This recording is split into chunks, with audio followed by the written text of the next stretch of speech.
Hi, I'm Carolyn Crocker, back again to tell you about another one of my favorite tiny things.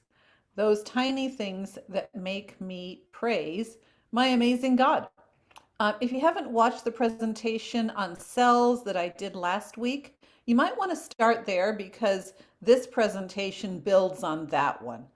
But when I was a child, I always saved the favorite part of my meal till last. And so here I saved the favorite part of cells till last.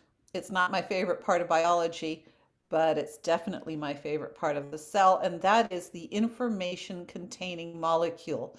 That is DNA. How does DNA code for all of life? As before, all the illustrations I use are either my own or from Wikipedia and unsplash.com.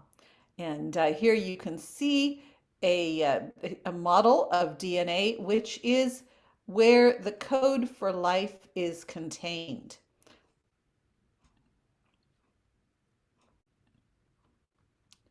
So DNA is, in the words of Bill Gates, is like a computer program, but far, far more advanced than any software we ever created.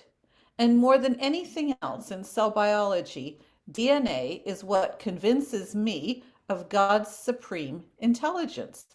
Here's a molecule that was once thought to be too simple to be to contain the information necessary for life, but actually it does. And the reason it can be such a simple molecule and contain that information is because it is a code.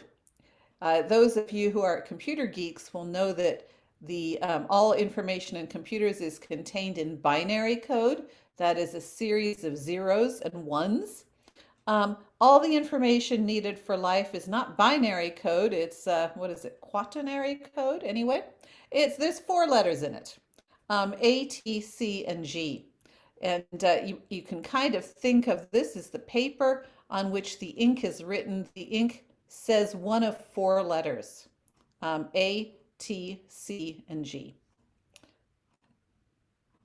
So something that it makes that DNA reminds me of is this passage in Isaiah, which says, "As the heavens are higher than the earth, so are my ways higher than your ways, and my thoughts than your thoughts."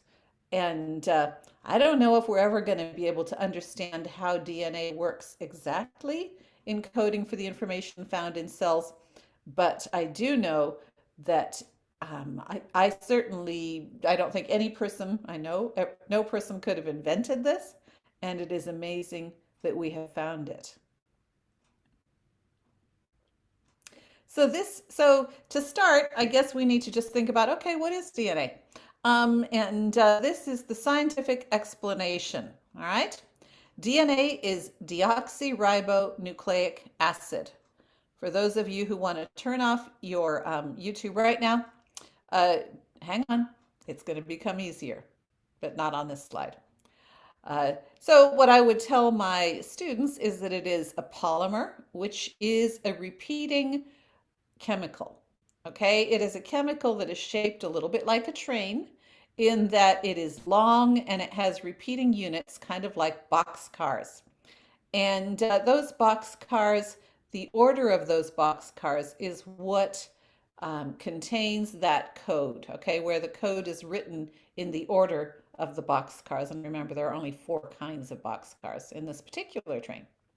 The code directs the synthesis of proteins. Now, some of you may think, oh, proteins, that means hamburger, eggs. Now, proteins are actually the machinery inside cells. The reason we think of hamburger or eggs as having a lot of protein is because those cells have a lot of machines in them. The muscle cells need to have a lot of machines in order to contract, and so meat has a lot of protein in it. And but actually, what proteins are in a cell biology world is they are the machines. As I said, the proteins determine the structure and function of cells. If you're not sure what cells are, remember, watch the first video first. Those cells then work cooperatively to be tissues and organs. Okay, so the cells work together. The heart cells work together to make a heart. The stomach cells work together to make a stomach. And then if we put all the organs together, that makes us. Now, some of you might say, oh, this is not simple. This is hard. I think I'm going to just turn off right now. Don't do that. Just wait. I'm going to make it clearer. So let's try again. This gives the overall idea pretty well, I hope. The backbone of the cell or of the DNA is like the paper in a book. And these little connecting things, those are the ink in which the code is written. So we have DNA is the ink in which the instructions for making machines is written. And the machines are in factories, which are called organelles, which are little organs inside our cells. The factories are there in cities, which we call cells. Okay, in terms of our body, the cities are in states, and the states are in a country. So what we are trying to look at is how is it that the instructions for making machines actually gets expressed as machines? How is it that the ink gets expressed as machines? How does that happen? I mean, there's nobody who can read it. There's no little people inside. So how does that happen? And that's something that I think is very exciting and interesting. So the countries are in a world. Okay. So here's the code. The code that DNA uses contains 4 letters. All right, and those are A, T, C, and G. And here again, here we have the paper on which the ink is written, if you want to think of it that way, and paper here, and here is the code written. Now, the cool thing about DNA is that it is actually constructed so that it is very easy to copy the message that is contained in the book from one place to another. It would be kind of like if we were to open the page of an encyclopedia and press a blank sheet of paper on it, and oh, we would have the code written on that blank sheet of paper. Now, wouldn't that be cool? Well, DNA is constructed so that kind of that thing happens. The reason is because this little code part called adenine is twice as big as this one called thymine. So they reach across between these 2 pieces of paper exactly, and they hold hands in 2 places. Here we have cytosine, which is just a single one, and guanine, which is a double one. So again, they reach over, but they hold hands in 3 places. The result of that is that adenine only ever binds to thymine, and guanine only ever binds to cytosine. So it is very easy to transcribe the information from one place to another because the code is so the match between them is so exact. Now, in our cells, we have about 100 encyclopedias worth of information. So that's how much information we have inside our cells. It's kind of crazy. And what we call genes, if you've heard people talk about my genes, or not blue jeans, but genes, that is a chapter in one of those encyclopedias. Okay, so a gene is a chapter in one of those encyclopedias, and it codes for a machine. So if you imagine one chapter codes for making one machine. So that is, like I said, that is what a gene is. It's the DNA that codes for one machine. Now, the thing is that not all cells need all machines. We do have all of the information that goes into us in every single cell of our body. but we don't use all the information in every cell of our body. For example, liver cells don't have to make hair, and babies don't need hair on their chest. We prefer they didn't have hair on their chest. Um, the skin cells do one thing that the kidney cells don't. And so because of that, we need some, a lot of this DNA is not actually in use in one particular cell. And so there are many parts of DNA that are regulatory. That is, that either pack away any information that's not needed into the proverbial attic of the cell, or that turn off and turn on DNA that is needed, information that is needed when it's needed. Okay.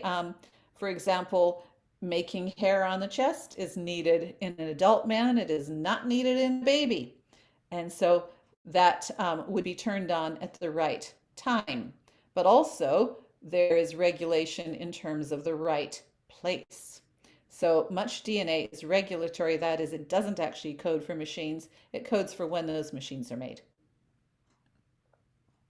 So what specifically does the code code for? I mean, obviously it doesn't code for machines, except for in our analogy, but what does it code for specifically? The machines, as I've said before, are actually called proteins in the cell. Proteins are the machinery in the cell, and also the structure in the cell, and they are made from 20 types of subunits. In our analogy, you can think of those as the nuts and the bolts or the sheet metal or whatever. If you could make a machine with just 20 subunits, that would be analogous to making a cellular machine. The scientific name for these subunits is amino acids. Like I said, there are 20 types of them. And the cool thing about amino acids is that they have intrinsic properties that cause the machine to fold itself into a functioning unit. Very clever. So the arrangement of those subunits, again called amino acids, determines the shape and the function of the machine. So again, these subunits cause the machine to a large degree, self-fold into a functioning unit. It's all very clever stuff. The code in DNA, it actually determines the order of those subunits, what order they come in. That is what the code codes for. So let's have a look again to see how understandable this is. So here we have one DNA word, okay? One word in one of those chapters. Each word consists of 3 of the 4 subunits. So it could be ATG or ATC or ATT or TGC or whatever. That would be one word, okay? The triplet of those of the code is what codes for one amino acid, one subunit. Okay, so one word of DNA codes for one subunit of a protein or an amino acid. Okay, codes for one amino acid. When you put all those amino acids together, you get a protein or a machine. This is a model of one kind of protein. So if you think about it then, what DNA words, if we put all the DNA words together in a chapter, that would be a gene. Usually genes contain between 130 and 27,000 words. And when that is expressed in amino acids, that makes one protein machine.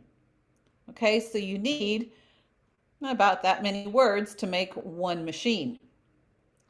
And those machines then lead to a characteristic in an organism, like blue eyes.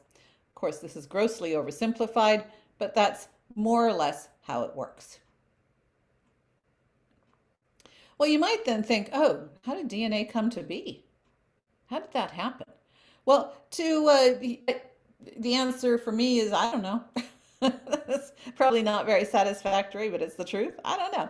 I expect God had a hand in it. I don't know how he had a hand in it, whether he just zapped it or whether he had it happen in another way. I don't know. But I will say, I'm pretty sure God had a hand in it.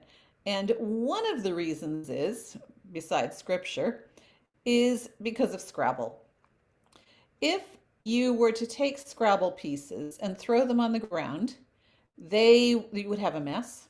You would have a bunch of letters, and chances are you would have very few words if you just threw it down on the ground. In other words, you would have complexity because you certainly wouldn't be able to throw it on the ground and have the same pattern emerge. You would have a hard time memorizing the pattern you got. So it is complex, but it's not specific. That is, it doesn't mean anything. You might have limited specificity, like you might have the word in or at, but you probably would not have the word wing or out. And hopefully you wouldn't have the word bitten spelled wrong. Anyway, it wouldn't land in this way. Because this is not just specified, it's also complex. It's specified complexity or code. Okay, this actually codes for something, right? W-I-N-G, we don't think, oh, W-I-N-G, we think of a wing, right? Coin, we think of a round thing that, that is worth something. So it is code. And in mankind's experience, specified complexity or code, information, always have an intelligent cause. That's why when we are listening to what is happening in outer space, if we hear Morse code, we are not going to assume that happened by accident. We are going to think there are aliens out there, because that is our experience as human beings, is that specified complexity information is caused by an intelligence. So then the question comes, well, is DNA coded by chance, natural law, or intelligence? DNA can be read backwards and forwards, and it will mean something both ways. Unlikely that, well, some parts of it can be. Very unlikely that we would find that in the case of any book. I don't know of any book really that can do that, where you can read it forwards and backwards.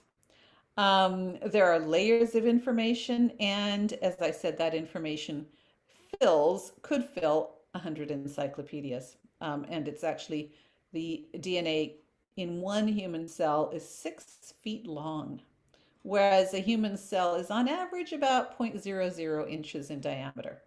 So my conclusion is that an intelligence had a hand in this, and that whoever that intelligence is, he is very, very intelligent.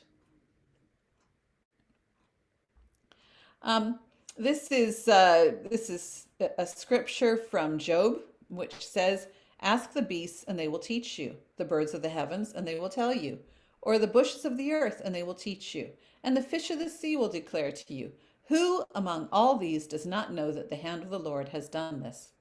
In his hand is the life of every living thing, and the breath of all mankind." So what I see here is that the Bible tells us who did it. Doesn't tell us how. Doesn't say here how he did it, but it does say that he did it. Those who believe in God believe that God did it. Others might think it was aliens. Others might think it was many, many, many years of random chance. I don't have enough faith to believe that. I don't believe that all the typos in the world are going to make 100 encyclopedias worth of information by accident. I just don't think so. But, some think so. But what scripture says is who did it. Doesn't say how he did it. Maybe he did it through typos. Again, I don't think so, but maybe. There are some Christians who believe that. Doesn't matter, because what matters is that we know who did it, not how. Okay, so If my favorite part of the cell is DNA, which it is, my favorite process in the cell is protein synthesis. That is, how does the cell take the information stored in DNA and make a machine? How does that happen? And it's really quite a cool process. The information, here we have the information, is stored in the head office of the cell, otherwise known as the nucleus. So it's stored in the head office. Those 100 encyclopedias, even one chapter, never allowed to leave. Never allowed to leave. So when the cell needs information on the factory floor to make a machine, what it needs to do is copy that information, and it does. It copies it and then it laminates it because conditions on the factory floor are too harsh for that blueprint to make it. Then the machines are made. Okay, so the machines are then made, and there is a translation of the code from the code that is in the nucleus to the code that is on the factory floor. And then once the machine is made, it is checked, extra parts are added. Finally, it's loaded into a transport vehicle or a transport car or truck and taken where it needs to be. So all of these processes, from copying it, laminating it, making the machine, and then putting it in a truck to take it where it needs to be, all those things happen in a cell. The cool thing is they happen without a team of people supervising it. Amazing. In scientific terms, we say there are two processes that occur, but it's kind of a collective two processes. The first thing is here we have, this is the head office of the cell, this blue thing, and this is the factory floor or the city floor, whichever you want to call it. This is the floor where things happen. So this is the head office. This is where the DNA, this is where all 100 encyclopedias are shelved. So the cell says, oh, I need a machine that is in Encyclopedia 55 on page whatever. And that particular chapter is then photocopied. That's called transcription because it is transcribed into RNA. The RNA is then checked to make sure that that transcription was accurate. And then it is laminated, and it's not really lamination, but basically a cap is put on one end and a tail is put on the other end, and some parts that aren't needed are cut out. And now you have something called messenger RNA, which takes the message from the DNA to the factory floor. But it has been in our terms, laminated because it has a cap and a tail which will protect it from being destroyed when it gets outside. Here, there are little holes in the head office. Those are doors which are being presided over by a doorkeeper. Really, I'm not telling you a story. It really is true. And those will check over and make sure that that message is accurate before it is allowed to proceed onto the factory floor. Once it gets onto the factory floor, it is then clamped on by these little purple things called ribosomes, which will take that code that is written right now in the language of the head office, and using that will translate it into a machine. And here we can see the machine being generated, or the protein being generated as the messenger RNA is read. The machine before it is finished is called a polypeptide. It then folds in on itself. Sometimes that happens automatically. Sometimes another protein has to help it be folded. It might have something added to it to make it work better. And then it's transported to wherever it needs to go. That's not actually shown in this diagram being transported.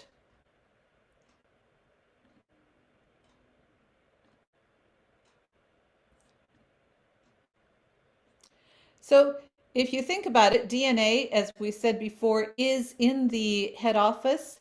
or the government buildings, and it's carefully archived, with the most used books being the most accessible.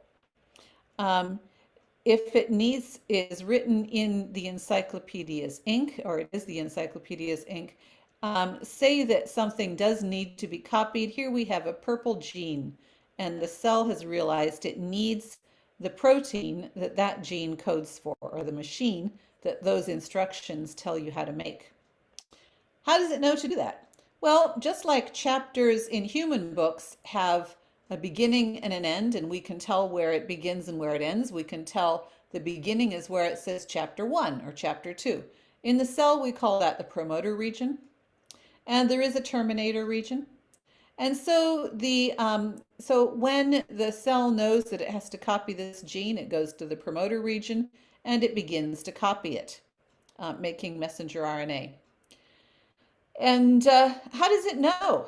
Well, there are a whole bunch of proteins which will pile onto the promoter region and possibly other regions as well to tell it, okay, this gene here is what we need right now.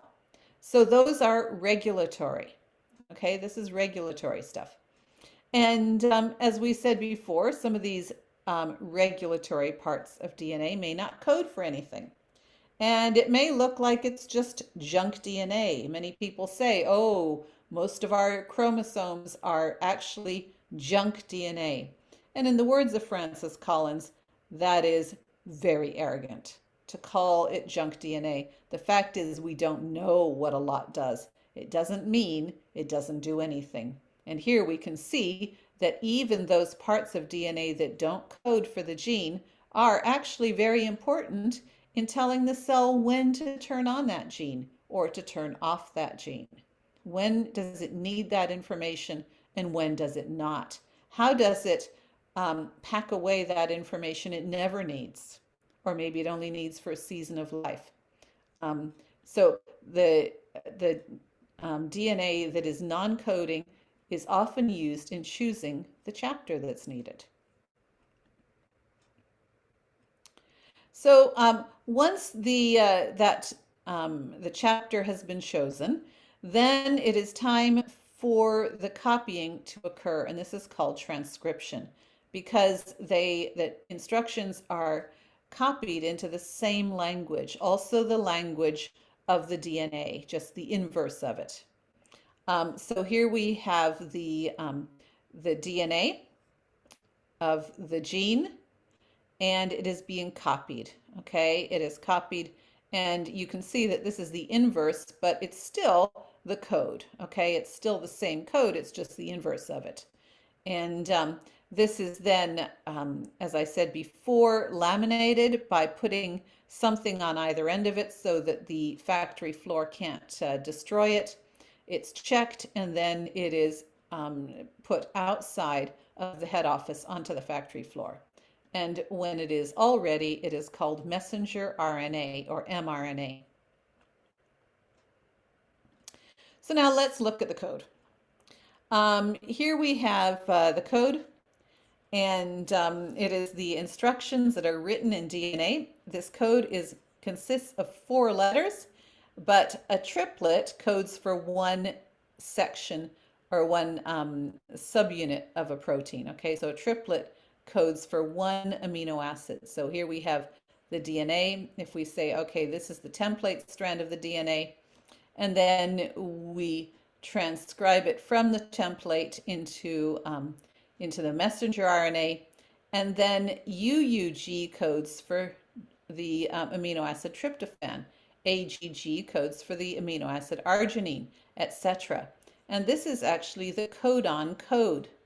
Okay, a triplet of the code found in messenger RNA is called a codon because it codes for one amino acid. So it is as if three letters of the DNA code for one section of the protein, one subunit of the protein, maybe one nut or one bolt. And this is the codon code. So we can see here that UUC code for phenylalanine. Let me see. ACU, ACC, ACA, and ACG all code for threonine. And here we have UAA and UAG code for stop. And AUG, can't see where it is right now, codes for start, wherever it is. Missing. Anyway, so it's interesting because here we have, like I said, this is the code of the codon code. What does DNA code for? How does it code for those amino acids and proteins? This is how. Now, this can make us think perhaps about mutations. You may have heard of mutations. Mutations are defined as a change in the DNA code. All right, so a change in the DNA code is a mutation. And it has been said that the variation in evolution begins because of mutations. I have my doubts about that, and this is why. Let me explain, and you can think about it yourself and see what you think about this. These are all the types of mutations that there are. And according to scientists, mutations can lead to two things: either missense, or a machine that doesn't work; nonsense, which is defined as a machine that is only partially made because a stop codon has been reached. So here we look at the different kinds of mutations that there are. Let's pretend that this is what the codons or the code in DNA says. As you can see, I'm using more than 4 letters because I didn't know how to do it, but I have at least made each word only 3 letters long, which is how it is done. An insertion mutation is when an extra letter gets inserted. And here we can see the extra letter is an R. The result is that when this code is read, it just starts at the beginning. And so everything after the mutation is nonsense, or it's actually called missense. It makes the machine, but it makes the wrong machine. Nothing like the original machine.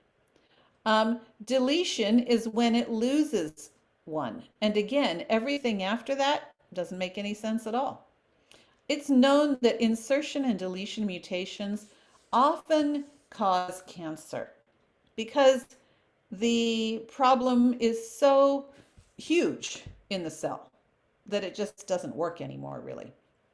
A substitution mutation is when the wrong letter has been put in. Sometimes it doesn't really make much difference because honestly, if you were reading a book and it said the rat sat and ate the rat, you'd be like, oh, typo, and you would still understood what it means. So sometimes substitution mutations actually are silent. They don't actually cause any problems. Other times they can cause huge problems. This is a duplication mutation where something has been read twice or has been put in twice, and this is an inversion. And here, again, it might be readable and it might not be. It just depends. So that's the types of mutations there are. But something I would ask is, do typos cause increased information? Because in order for evolution from a bacterial cell until the complexity of the life forms we see today to have happened, what we need is increased information as the result of typos. There are other ways that the cell mixes up information, which I think are far more likely candidates than mutations. The cell mitigates against mutations, so that does not seem to be the mechanism to me. But remember, of course, that the purpose of science is not to prove or to disprove God. The purpose of science is to understand the world around us. Jesus is what we base our faith on. Does science suggest that there is a God? Well, in my view, it does. But even if the science is disproven, my faith is based on Jesus. And I think it's very important that we are aware of that for ourselves, that our faith is not based on science, it's based on Jesus. So the next step is when the message, the laminated message, leaves the nucleus and then goes to the factory where the proteins are made. And this factory is called the ribosome. This is the message that came from the nucleus. This is the ribosome, and the ribosome takes that message and translates it into the language of proteins, that is, into amino acids. And how that happens is shown in the next slide.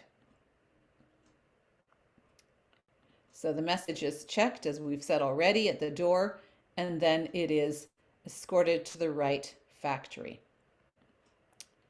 and translated. This is how it happens. Here we have, this is the laminated message here. Okay, laminated message right here. And this is the ribosome. The message gets clamped in the ribosome.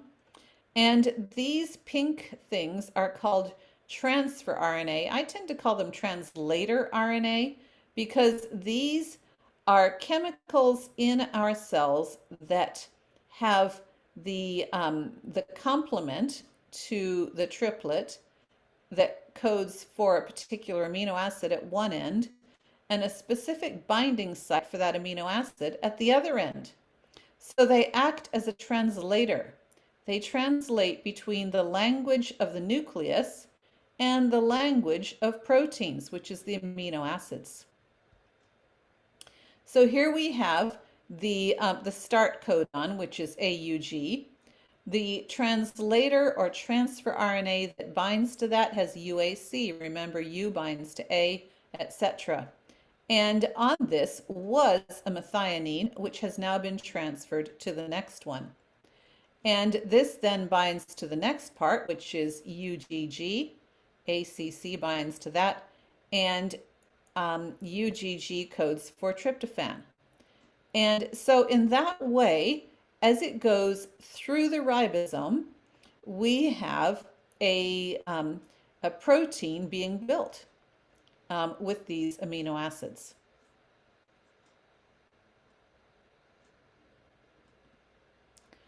Once that protein has been built, there are then finishing touches. The first thing is that the amino acids have to be, here we have, this shows it a little bit differently. Here we have the nucleus and we have the ribosomes here, and they are building the proteins. The proteins are then put into a little vesicle or a car, which is loaded onto a railway track, kind of, and then brought to the processing plant where the machine is processed, put into a little vesicle or car, and then put on a railway track, and it either will leave the cell or maybe be embedded into the surface of the cell, or maybe a lot of proteins will be put into one area. And this is the processing. Interestingly enough, during this process, one of the things it does is check to see that that protein has been made right. If the protein has been made wrong, it is destroyed. That's another argument against the mutation mechanism for evolution. Because if evolution did proceed through mutations, why is it that those mutated proteins are not destroyed? We know they are, and one example of that would be in cystic fibrosis. In cystic fibrosis, a protein is mutated, just a very minor mutation, and that protein would still be functional if only it could get to the surface of the cell, but it doesn't. The cell says, oh, that protein is mutated, and so it is destroyed. And it never gets to the surface of the cell, and it can never do what it needs to be done. And so the people end up having a very serious disease, cystic fibrosis, and that is not because of the mutation, but because the cell says, oh, that protein is mutated, and destroys it, so it can't be used. So that is interesting. Another thing that can happen is the protein might be so complicated that it needs help in order to be folded, which is done by another protein called a chaperone. And problems with chaperone proteins can lead to diseases like mad cow disease, which you may have heard about. Once the protein is done, it is then transported along along a railway track in a car. And if you want to see a video of that, watch my previous presentation, my previous YouTube video. Okay, so the cool thing about this whole process is it's entirely automated. It is, as you have seen, very precise and very intricate, the way it all happens. I only skated over the surface. I didn't even give you the details of what happens. The entire process happens without us doing anything. It's without our control. It happens in every cell of our body all the time, and we're not even aware of it. Another thing that's really cool about it is that when DNA is copied, if cells have to divide, for example, if you scrape your knee and you need to make more skin cells, proteins are what orchestrates the replication of the DNA. But DNA is what codes for the proteins. So what came first, chicken or egg? It's a good thing to think about. And another thing that might be fun to think about is that proteins are machines, cellular machines. And so when somebody tells you to eat more protein, what they're telling you to do is crunch down on more cellular machines. It's kind of fun to think about that. So let's finish with Francis Collins, who used to be director of the NIH. I like his quotes here. I do agree with them. First of all, he says, I am a scientist and a believer, as am I, if you haven't figured that out yet. And I find no conflict between those worldviews, and I would agree. As a believer, I see DNA, the information molecule for all living things, as God's language. Certainly one of his languages. He invented life, and I believe he invented DNA. How he did it, I don't know, but I certainly can't see it happening any other way. The God of the Bible is the God of the genome. And by investigating his majestic and awesome creation, science can actually be a means of worship. And that is what I find. I find that although science is not the basis for my faith, it does cause me to worship. I can get quite enthusiastic when I'm teaching because it's all just so amazing. And I hope that this video will have given you a window into the marvelous micro world. And so what I would ask is please subscribe to my YouTubes. I plan on releasing one on the immune system within the next couple of weeks, and then I might go to the other end and talk about bugs and germs and all that stuff, because all of this stuff is so cool, and it really does give a window into our amazing creator, and I would love to share that with all of you. And so do subscribe and leave me any comments, and thanks for watching.